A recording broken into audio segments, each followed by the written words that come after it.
তৃণমূল সরকারের আমলে এসআইআর চলাকালীন বার্থ ও ডেথ সার্টিফিকেট নিয়ে দুর্নীতির অভিযোগ। কলকাতা থেকে জেলায় জেলায় পুলিশি অভিযান, সকাল থেকে বিভিন্ন জায়গায় পুলিশি অভিযান চলছে। কলকাতা পুরসভায় তথ্য সংগ্রহ করতে ইতিমধ্যেই পৌঁছে গিয়েছে নিউ মার্কেট থানার পুলিশ। অন্যদিকে কেওড়াতলা মহাশ্মশান, সেখানেও পুলিশ আধিকারিকরা পৌঁছেছেন রেকর্ড সংগ্রহ করার জন্য। কলকাতার 1, 2 ও 10 নম্বর বড় অফিসেও পুলিশি অভিযান চলছে। অন্যদিকে 3 নম্বর বড় কলকাতা পুরসভা, সেখানেও পৌঁছে গিয়েছেন পুলিশ আধিকারিকরা। বিধাননগর পুরসভাতেও চলছে পুলিশি অভিযান। অন্যদিকে উত্তর 24 পরগনার দেগঙ্গার 13টি পঞ্চায়েতে একযোগে চলছে তল্লাশি অভিযান।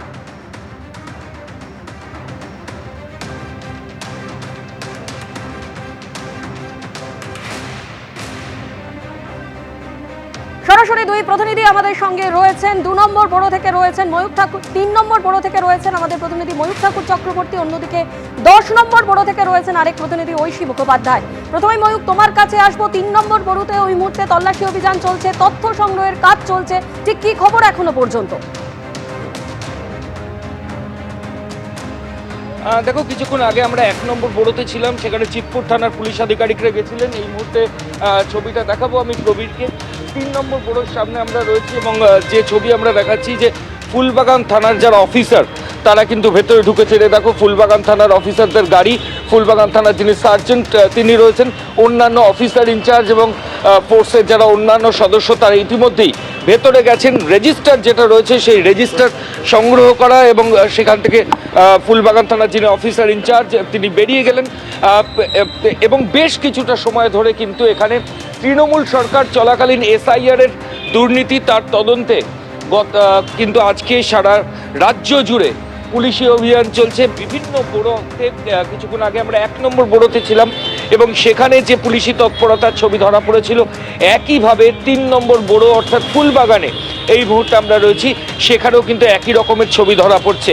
পুলিশ আধিকারিকরা ভেতর থেকে তথ্য সংগ্রহ করছেন, রেজিস্টার খাতা সেগুলো খতিয়ে দেখা হচ্ছে এবং বিভিন্ন যে নথি, এসআইআর সংক্রান্ত যে বিভিন্ন নথি যেগুলো বড় থেকে ইস্যু করা হয়েছিল, সেই সমস্ত নথি কিন্তু পুলিশ আধিকারিকরা এক্সামিন করছেন। প্রবীর দে আমাদের ক্যামেরা পার্সন সরাসরি সেই ছবি দেখাচ্ছে। দেখো, ভেতর থেকে পুলিশ আধিকারিকরা বেরিয়ে আসছেন 3 নম্বর বড়োর ভেতর থেকে।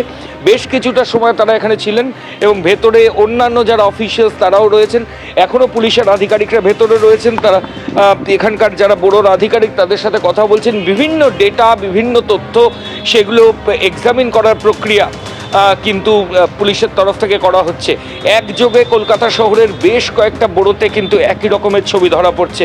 3 নম্বর বড়ো ফুলবাগান, সেখানে ফুলবাগান থানার যারা পুলিশ আধিকারিকরা তারা এসেছেন এবং এসে তারা ভেতর থেকে তথ্য সংগ্রহ করছেন কলকাতা পুলিশের আধিকারিকরা।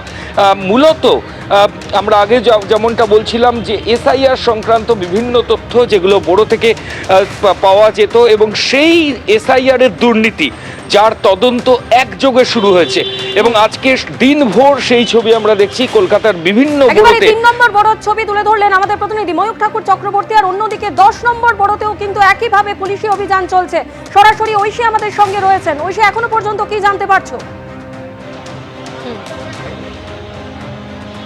দেখো, গত 3.5 থেকে 4 ঘন্টা ধরে যাবৎ কিন্তু এই যে 10 নম্বর বড়োর যে স্বাস্থ্য বিভাগ, আমি দেখাতে বলবো পার্থপ্রতিম রায়কে ছবিটা।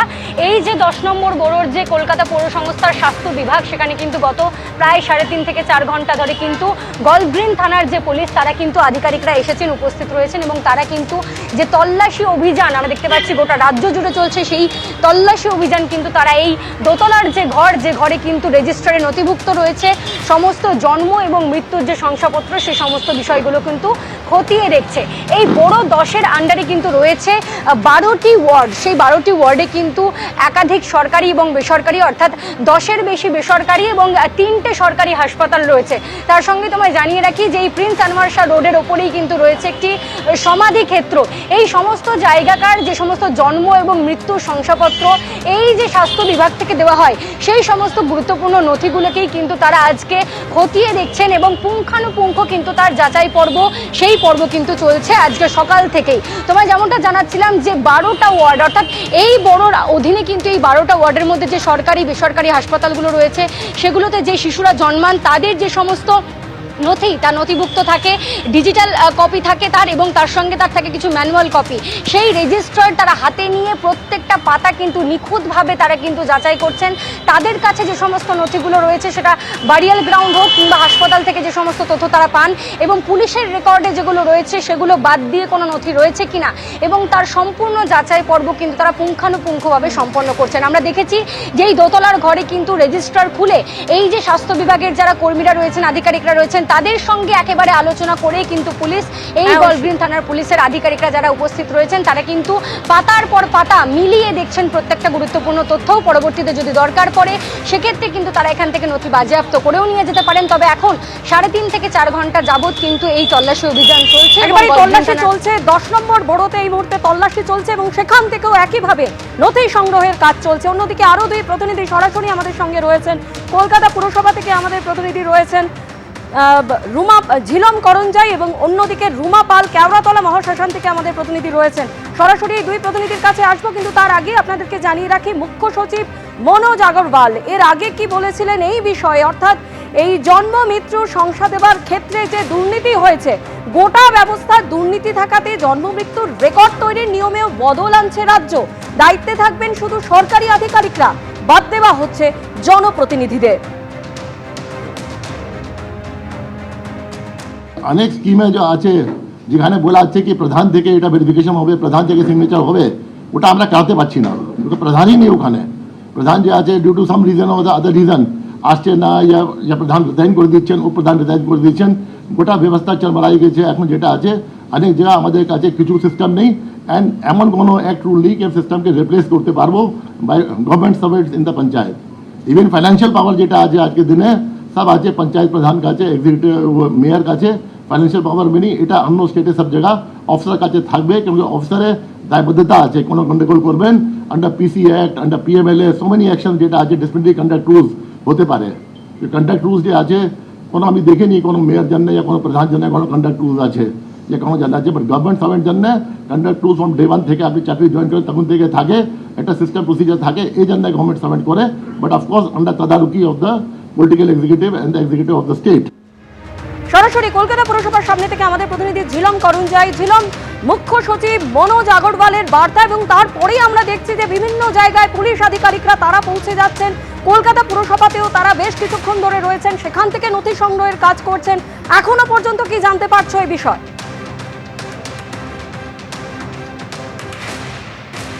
3.5 ঘন্টা পার হয়ে গিয়েছে এখানে আমরা যেটা দেখতে পাচ্ছি।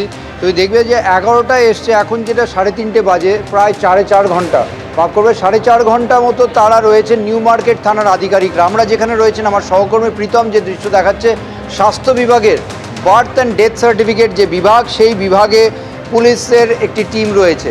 তারা 4টি জায়গায় বিভক্ত হয়েছে। এখানে এই স্বাস্থ্য বিভাগে বার্থ অ্যান্ড ডেথ সার্টিফিকেটের যে সেকশন, যে ডিপার্টমেন্ট বিভাগ রয়েছে, সেই বিভাগে শুধু নেই, এখানে আমরা যেটা জানতে পারছি যে 4টে যে সেন্ট্রালাইজ যে ডেটা, সেই ডেটাগুলো রাখার 4টে রয়েছে জায়গা, সেই 4টে জায়গায় এইখানে তারা রয়েছেন। এবং একটা জায়গা যেমন তোমাকে দেখালাম, আরেকটা জায়গা আমাকে সহকর্মী দেখাবে, দেখতে পাচ্ছ central record department death wing. এই যে এখানে মারা যাওয়ার পর যে মৃত্যুর শংসাপত্র, সেইগুলোর কাগজপত্র সব নথি খতিয়ে দেখা হচ্ছে। এই আমরা যে জায়গাটা, আমার সহকর্মী যে জায়গার দৃশ্য দেখাচ্ছে, শুধু সেই জায়গা নয়, তাদের যে কাজ মূলত ওপরের দিকেও হচ্ছে। তারা এই 11টা থেকে এসছেন, 11টা থেকে এসে এই নথি খতিয়ে দেখার কাজ তারা চালিয়ে যাচ্ছেন। নথি কত সাল থেকে, যেমন রুমা বলেছিলেন আমাদের যে 2022 সালের পর থেকে যে কটা জন্ম মৃত্যুর যে শংসাপত্র, সেগুলো সব খতিয়ে দেখা হচ্ছে। কোনো সন্দেহজনক তথ্য থাকলে সেইগুলো অবশ্যই যাচাই করে যেগুলো বাজেয়াপ্ত করা হচ্ছে। তবে এই যে জন্ম মৃত্যুর যে শংসাপত্র যা যা রয়েছে সব কিছুই এখানে আমরা দেখতে পাচ্ছি। একে একে বিভাগে তারা যাচ্ছেন এবং সেখানে গিয়ে সেগুলো জেরক্স করা হচ্ছে, এবং যেগুলো যেগুলো সন্দেহজনক মনে করা হচ্ছে সেগুলোকে বাজেয়াপ্ত করা হচ্ছে। সেই কাজ 11টা থেকে চলছে। নিউ মার্কেট থানার আধিকারিকরা রয়েছেন, রিজার্ভ ফোর্সের পুলিশ পার্সোনালরা রয়েছেন, এবং পুরসভার কর্মীদের সঙ্গে, তাদের আধিকারিকদের সঙ্গে নিবিড়ভাবে কাজ করা হচ্ছে। দেখতে পাচ্ছ এই দৃশ্য, এটা হচ্ছে দেখাচ্ছ যে কোথাও কোনো সন্দেহ হলে কিন্তু সেই সমস্ত নথি পুলিশ আধিকারিকরা তারা সংগ্রহ করছেন এবং সেই সমস্ত নথি বাজেয়াপ্ত করা হচ্ছে। কলকাতা পুরসভায় প্রায় 3 ঘন্টা ধরে এই তল্লাশি অভিযান চলছে। এর আগে রাজ্যে এসআইআর চলাকালীন জন্ম মৃত্যু শংসাপত্র নিয়ে যখন বিরোধী দলনেতা ছিলেন শুভেন্দু অধিকারী ঠিক কি অভিযোগ করেছিলেন রাখবো আপনাদের সামনে। কলকাতা কর্পোরেশন সহ বিভিন্ন জায়গায় যে ফলস বার্থ সার্টিফিকেট দেওয়ার লাইন এবং হুড়োহুড়ি চলছে, এটা অশ্বডিম্বে পরিণত হবে।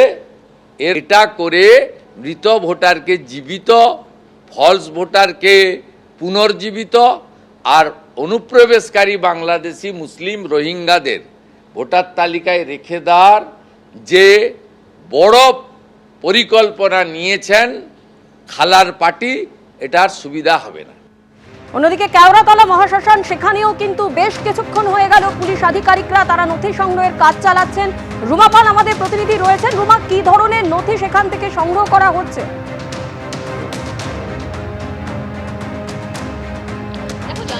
রাজ্য সরকার এই অভিযানের নাম দিয়েছে পিউরিফিকেশন এক্সারসাইজ, অর্থাৎ অভিযোগ আসছিল তাদের কাছে জন্ম এবং মৃত্যু শংসাপত্র নিয়ে, এবং সেই দুর্নীতি এড়াতেই কিন্তু এই অভিযান চালানো হচ্ছে। এই যে কেওড়াতলা মহাশ্মশানে দেখা যাচ্ছে যে যেখানে আমি দাঁড়িয়ে রয়েছি, ঠিক একবার এই ছবিটা দেখাতে বলবো, আমার ক্যামেরা পার্সন অঞ্জন বিশ্বাস রয়েছেন। দেখতে পাচ্ছি যে আমরা এখান থেকে এবং এখানকার যারা রেজিস্ট্রার রয়েছেন, সাব রেজিস্ট্রার রয়েছেন, এবং সেখান থেকে কিন্তু পুলিশি অভিযান চলছে। জানিয়ে রাখি যে এই পুলিশি অভিযান কিন্তু প্রায় দুপুর 12টার পর থেকেই কিন্তু শুরু হয়েছে। অন্যদিকে জানিয়ে রাখি যে 2022 সালের মার্চ মাস, তারপরের থেকে কিন্তু নথি, এই সমস্ত কিন্তু নথি সেটা সিজ করা হচ্ছে, এমনটাই কিন্তু পুলিশ সূত্রের খবর। অন্যদিকে এটাও ঠিক যে ধরনের যে জন্ম মৃত্যু শংসাপত্র নিয়ে কিন্তু অভিযোগ এসেছে, এবং মুখ্য সচিব কিন্তু আজ স্পষ্টতই জানিয়েছেন যে রাজ্য জুড়ে কিন্তু এই অভিযান চলছে, এবং রাজ্য জুড়ে অভিযান চলার পরেই কিন্তু দেখা যাচ্ছে যে কেওড়াতলা মহাশ্মশানেও কিন্তু এই অভিযান চলছে, এবং এই অভিযান চলাকালীনই কিন্তু দেখা যাচ্ছে এখানে টালিগঞ্জ থানার পুলিশ এসেছে। টালিগঞ্জ থানার পুলিশের যারা রয়েছেন, যে পুলিশ আধিকারিক, তারা এখানে চালাচ্ছেন, এখানে অভিযান চালাচ্ছেন। কেওড়াতলা মহাশ্মশান, সেখানেও বেশ কিছুক্ষণ ধরে পুলিশ আধিকারিকরা তারা তথ্য সংগ্রহের কাজ চালিয়ে যাচ্ছেন। রুমা, তুমি আমাদের সঙ্গে থাকো। আর এই জন্ম মৃত্যুর শংসাপত্র নিয়ে যে দুর্নীতির অভিযোগ উঠছে, এই নিয়ে পুর নগর উন্নয়ন মন্ত্রী অগ্নিমিত্রা পাল এবং স্বাস্থ্য প্রতিমন্ত্রী সুমনা সরকারকে কি বলছেন শোনো। আজকে লাস্ট 15 বছর আগের সরকার জন্ম মৃত্যুর সার্টিফিকেট নিয়ে অনেক দুর্নীতি হয়েছে। ভোটের জন্য, ভোট ব্যাংকের জন্য যারা অযোগ্য তাদেরকে সেই মতো সার্টিফিকেট দিয়ে দেওয়া হয়েছে, এবং আমাদের বিশ্বাস বাইরের রোহিঙ্গা অনুপ্রবেশকারীদেরও বিভিন্ন বর্ডার ডিস্ট্রিক্টে করিয়ে দেওয়া হয়েছে। সুতরাং গতকালও ক্যাবিনেটের ডিসিশন হয়েছে যে নিয়মে বা যারা দিতে পারতো এতদিন জন্ম মৃত্যুর সার্টিফিকেট, সেখান থেকে ওটাকে চেঞ্জ করা হবে। দেখুন, এটা আমরা আগে থেকেই চেয়েছিলাম। আমরা বলেছিলাম যে একটা সরকার মানুষকে সুস্থভাবে সঠিকভাবে পরিষেবা দেবে, কোনো চুরি দুর্নীতি করে নয়, যার যেটা পাওয়ার যোগ্য সে পাবে। প্রচুর ভুয়ো সার্টিফিকেট আছে, আপনারা জানেন, আর অনুপ্রবেশকারীতে ভরে আছে বাংলা। তো সেখানে দাঁড়িয়ে আজকে এটা হবে ডেথ এবং বার্থ সার্টিফিকেট নিয়ে, এটা হওয়ার কথাই ছিল। আমরা চেয়েছিলাম এগুলো হোক, মানুষ তো চেয়েছে। এটা দেখুন, মানুষ চেয়েছে বলে পরিবর্তনের সরকার প্রতিষ্ঠা হয়েছে। আজকে ন্যাচারালি ডেথ বার্থ সার্টিফিকেটে প্রচুর গলতি আছে, আমরা চাই এর একটা বিহিত হোক। যারা দোষী তাদেরকে দোষী শাস্তি পাবে অবশ্যই। কালকে মুখ্যমন্ত্রী দাঁড়িয়ে বলেছেন বিধানসভায়, যারা দোষী আছেন তারা প্রত্যেকে শাস্তি পাবেন, আর আমরা তার পক্ষেই আছি। সাধারণ মানুষ সেটাই চায়। যে বছর এসআইআর হয়েছে, জন্ম রেকর্ডের হার বেড়েছে অস্বাভাবিক হারে। মালদা, মুর্শিদাবাদ, উত্তর দিনাজপুরে এই ছবি দেখা গেছে মন্তব্য রাজ্যের মুখ্য সচিব মনোজ আগরওয়ালের। আপনি দেখবেন কি যে বছর এসআইআর ছিল আপনার 10,45,451 হয়ে গেছে, abnormal increase। অ্যান্ড আপনার যে জেলা দেখবেন, আপনি জেলা যেটা আছে, আপনাকে বলছি আমি, যে উন্নতম জেলা আছে আপনার মুর্শিদাবাদ, 2,40,755। তো আপনি দেখবেন এ abnormal হয়ে গেছে। যখন এসআইআর দেখা গেল কি ও জেলাতে ডিলিশন লিস্ট হলো, लेकिन যখন জুডিশিয়াল ইনকোয়ারি হলো 60 লাখ মধ্যে, তো আপনার প্রায় অর্ধেক ছিল মালদা, মুর্শিদাবাদ এবং উত্তর দিনাজপুর। 8 লাখ, 10 লাখ, 12 লাখ, 28 লাখ প্রায় ছিল যেটা আছে এই তিনটাই জেলাতে আউট অফ 60 লাখ। এসআইআর মধ্যে বের হয়ে গেছে, জুডিশিয়াল স্ক্রুটিনির মধ্যে আটকে গেছে। পঞ্চায়েতে দুর্নীতি রুখতে কঠোর আইন আনতে চলেছে রাজ্য সরকার। পঞ্চায়েত প্রধানদের হাত থেকে কেড়ে নেওয়া হবে সমস্ত আর্থিক ক্ষমতা। পরিবর্তে পঞ্চায়েতের সচিবদের হাতে তুলে দেওয়া হবে দায়িত্ব। আগামী শনিবার চলতি বিধানসভার অধিবেশনে পঞ্চায়েতের দুর্নীতি রুখতে কঠোর আইন আনতে চলেছে রাজ্য সরকার। এর আগে গত 20 জুলাই এই নিয়ে পঞ্চায়েত মন্ত্রী দিলীপ ঘোষ ঠিক কি বলেছিলেন শুনুন। বলা হলো যে নাকি আমলাতন্ত্র চলবে না। একমাত্র পশ্চিমবঙ্গ যেখানে পঞ্চায়েতি রাজের মধ্যে পঞ্চায়েতি প্রধানদেরকে বিল সই করার অধিকার দেওয়া হয়েছে, আর্থিক ক্ষমতা দেওয়া হয়েছে। ভারতবর্ষের কোথাও পঞ্চায়েত রাজের মধ্যে অধিকার নাই। তাই পশ্চিমবাংলায় পঞ্চায়েতের মধ্যে এত হিংসা, এত চুরি, এত মারামারি। আমরা এর পরিবর্তন করব। এই সপ্তাহে বিল আনবো, প্রধানদের হাত থেকে এই সিগনেটারি ক্ষমতা কেড়ে নেব, সেক্রেটারিকে ক্ষমতা দেবো, যাতে কেউ আটকাতে না পারে কাজ। কারণ পঞ্চায়েতের প্রধান পালিয়ে গেল, কাল দল পাল্টে নিল, আমি কাকে ধরবো? সেক্রেটারি চাকরি করে, তার টিকি মারা আছে আমার হাতে, তাকে সাসপেন্ড করব, তাকে জেলে ঢোকাবো, তার বেতন কেড়ে নেবো আমি দরকার হলে। পঞ্চায়েতের প্রধান পালিয়ে যাচ্ছে, কাল আমার পার্টি থেকে ঢুকে পড়েছে, আমি জানতে পারবো না। জনগণকে ধোকা দেওয়ার কোনো চেষ্টা সফল হতে দেবো না। সেই জন্য এই বিল আমরা নিয়ে আসছি। আগামী এই সপ্তাহের মধ্যে বিল আমরা পাস করাবো, যাতে পঞ্চায়েতে কোনো কাজ কেউ আটকাতে না পারে। প্রধান আসবে, থাকবে, নির্বাচিত, তাকে কোনো আপত্তি নেই আমাদের। কিন্তু জনতার কাছে সেবা পৌঁছে দেওয়ার কোনো রাস্তা যদি বন্ধ করার চেষ্টা করে, তাহলে আমরা আইনের রাস্তায় গিয়ে আইনকেই হাঁটাবো। সে রাস্তা পরিষ্কার হয়ে গেছে, সে বিল আসলে আপনাদের সমর্থনে আমরা পাস করবো। এবিপি আনন্দ, এগিয়ে থাকে, এগিয়ে রাখে।